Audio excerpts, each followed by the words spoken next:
Yeah, the hydration is not really a problem in the jiu-jitsu community because it's such a high, Yeah, I wouldn't think so.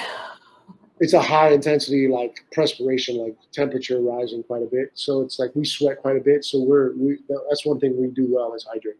We drink quite How a are you bit. guys on electrolytes? Do you recommend to like replenish your electrolytes for your clients? Well, Do what I you started doing now. At first, I was buying the Univa something whatever electrolyte liquid thing. IV? Yeah, which was pretty good. Just fucking expensive. I didn't want to spend like $5 for every pack. I'm like, dude, I drink 2 or 3 of these sometimes a day. Dude, I'm not gonna spend. I'm not being cheap. It's just it bothers me to just spend recklessly. So what I do now is it sounds crazy. I take salt. I take Himalayan Salt? salt, and I basically put it in my big 64-ounce thing, and I drink like 1 to 3 of these a day, depending on my training schedule. Yeah, Yeah. and I found I had to start. I knew that I needed an electrolyte because I could feel this is whoever's watching. If you're feeling this is probably why it was happening. So let's say I do a heavy round of jujitsu, you sweat profusely. We wear these heavy jackets. You probably lost like 10 pounds of sweat. Not even exaggerating.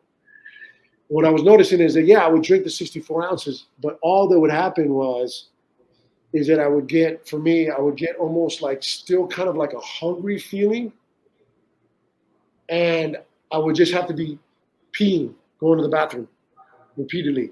Then I was like, yo, something's off. As soon as I started adding in the salt, all of a sudden I felt satiated because I would have the sugar. So I would have the sugar before I would train, Oh, nice. sugar afterwards, drink the water with the salt in it, and then I would feel satiated with the water, and I literally felt like where my skin almost like absorbed the liquid, if that makes sense. Like I felt like I got like fluffier.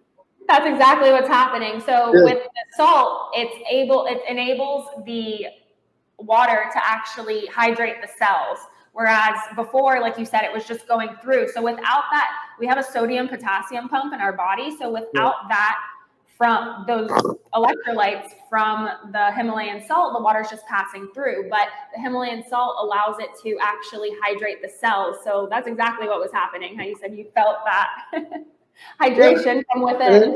And it makes a difference because I also felt like I was drinking too much water without it. Like I felt like I was drinking I was at one point like I was drinking like 4 or 5 of these, which was and I was like, yo, this feels excessive. Pointless, yeah. It feels excessive. And now that I drink it, it's 2. Nice. Maybe 3, depending on if I know I'm having like a strong weekend. But it's 2, which lets me know that I needed the electrolytes, which is why I started doing the pink salt. I spray a little bit enough to where you taste just a little bit of it.